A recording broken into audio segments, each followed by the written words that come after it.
हे शिवा, हमें ऐसी शक्ति दे कि सच के मार्ग पर चलने का हमें हमेशा ही बल बख्शे। इन्हीं शब्दों के साथ मैं फिर से एक बार आप सभी को बधाई एवं शुभकामनाएं देते हूँ। का खालसा वाहिगुरु जी दी फतेह।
मैं सभी को एक बार हार्दिक बधाई देता हूँ, शुभकामनाएं देता हूँ।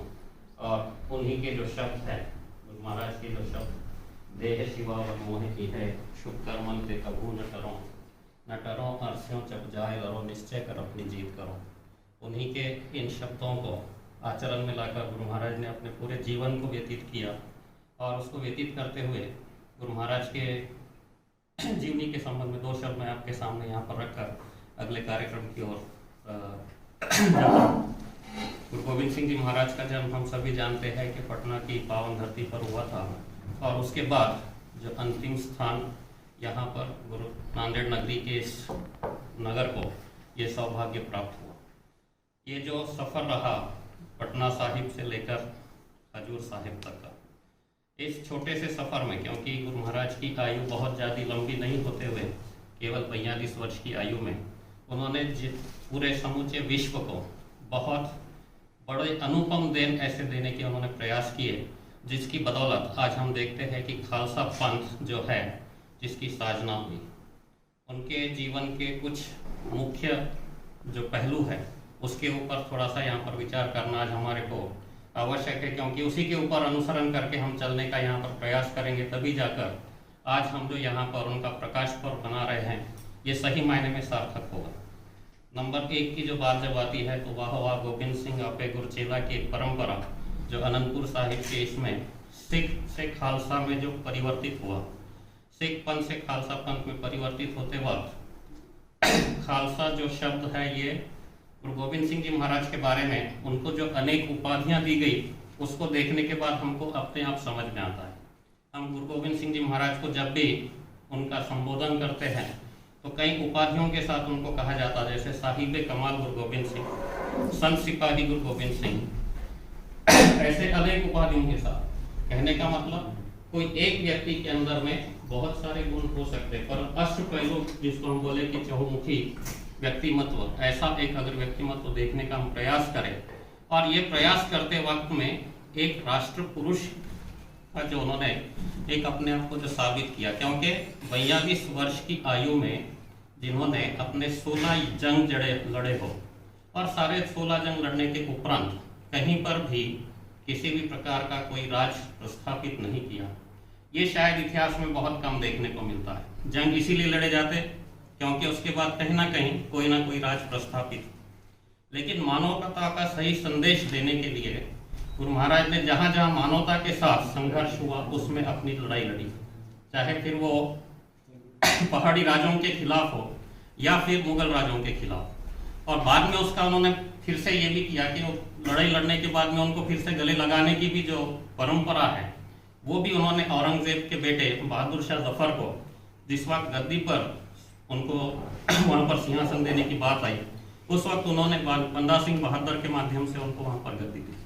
कहने का तात्पर्य एक ही है कि मानवता को पूरे तरीके से, जब कभी भी मानवता पर किसी भी प्रकार का कोई जुल्म होता हो तो उसका पूरे तरीके से विरोध किया जाए, और इसीलिए सिख पंथ से खालसा पंथ की साजना उनको करना पड़ी, क्योंकि उन्होंने देखा कि शस्त्र और शास्त्र जब तक एक जगह आकर, क्योंकि शास्त्र की भी अगर हमको रक्षा करना है तो शस्त्र का होना वहां पर आवश्यक है। इसलिए जो 5 ककार की देन उन्होंने दी, उस 5 ककार में 5 केस जो है खालसे की कोड ऑफ कंडक्ट में जाने जाते हैं। वो 5 केस जो है कड़ा, केस, कंगा, किरपान और कच। तो किरपान जो है शस्त्रों का नाम भी जो है अपने आप में महिमा होती है, उसको उन्होंने तलवार नहीं कहा। तलवार जंग लड़ने के लिए होती है, किरपान जो होती है वो किसी पर कृपा करने के लिए या फिर खुद के आन की रक्षा करने। तो कहने का मतलब इतने बड़े विजन के साथ उन्होंने अपने पूरे जीवन को समर्पित रूप से मानवता को समर्पित किया। ऐसा इतिहास बहुत शायद ही हमको देखने को मिलता है।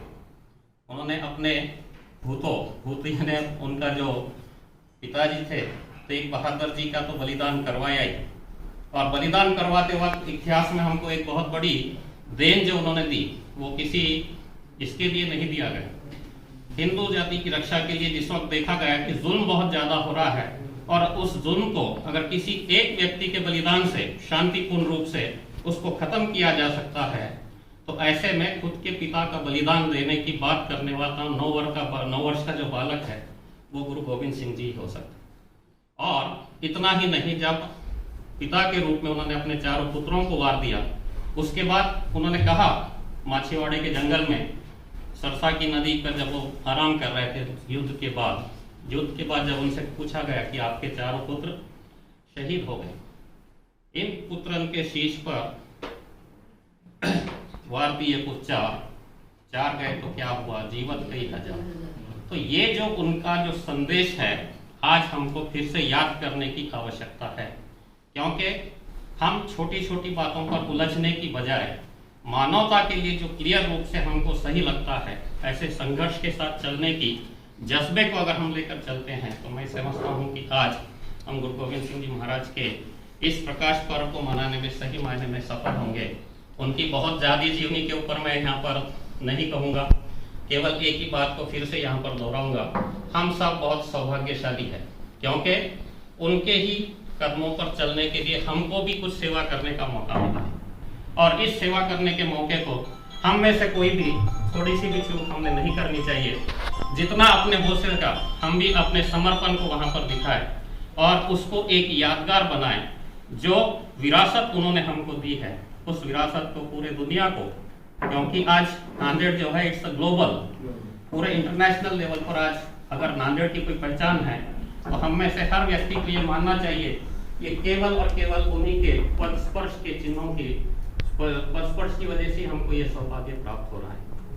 तो हम सभी आज प्रण करते हैं, संकल्प लेते हैं कि उनके इसमें जो इतनी बड़ी हमारे पास में एक तो विश्वविद्यालय जैसा यहाँ पर है, और इस विश्वविद्यालय के माध्यम से हम सबको जो एक सौभाग्य प्राप्त हुआ, इस संकुल के माध्यम से हम पूरे संदेश गुरु महाराज के जितने भी हैं उसको हर तरीके से, क्योंकि टेक्नोलॉजी का सारा वापर करके, टेक्नोलॉजी आज हमारे साथ है, उस टेक्नोलॉजी का यूज करके उनके जो विचार हैं उनको हम सशक्त रूप से मानवता तक पहुंचाने का संदेश काम अगर हम करेंगे तो जरूर आज का हमारा यहाँ पर एकत्रित होकर इस प्रकाश पर्व को मनाना मैं समझता हूँ सार्थक होगा।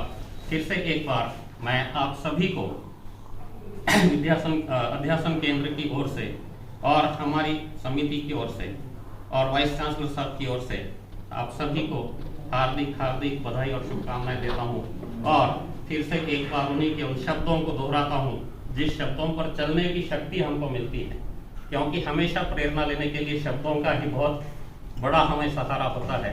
इसीलिए शब्द को और शास्त्र को जोड़ने का काम उन्होंने किया। देह शिवा, मतलब हम उस परमात्मा से, अकाल पुरख से ऐसी शक्ति मांग रहे हैं। शिवा इज लॉर्ड ऑफ शक्तिस, उसी से हम ये शक्ति मांग रहे हैं। हे शिवा, हमें ऐसी शक्ति दे कि सच के मार्ग पर चलने का हमें हमेशा ही बल बख्शे। इन्हीं शब्दों के साथ मैं फिर से एक बार आप सभी को बधाई एवं शुभकामनाएं देते हूँ, अपने शब्दों को विराम देता हूँ। वाहिगुरु जी का खालसा, वाहिगुरु जी की फतेह। सिंह गाड़ी वाले हैं जो अभी नांदेड़ महापालिका के स्टैंडिंग कमेटी के चेयरमैन बन चुके हैं। मैं आदरणीय वाइस चांसलर सर को रिक्वेस्ट करूंगा कि उनका सत्कार करें। वाहिगुरू जी का खालसा श्री वाहिगुरू जी की फतेह।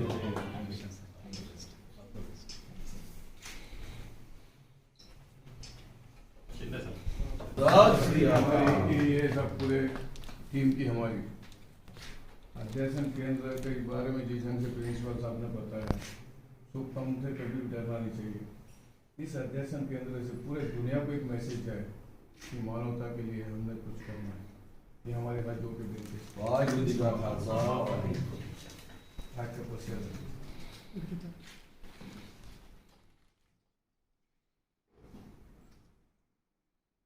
आपका सहयोग की जरूरत है।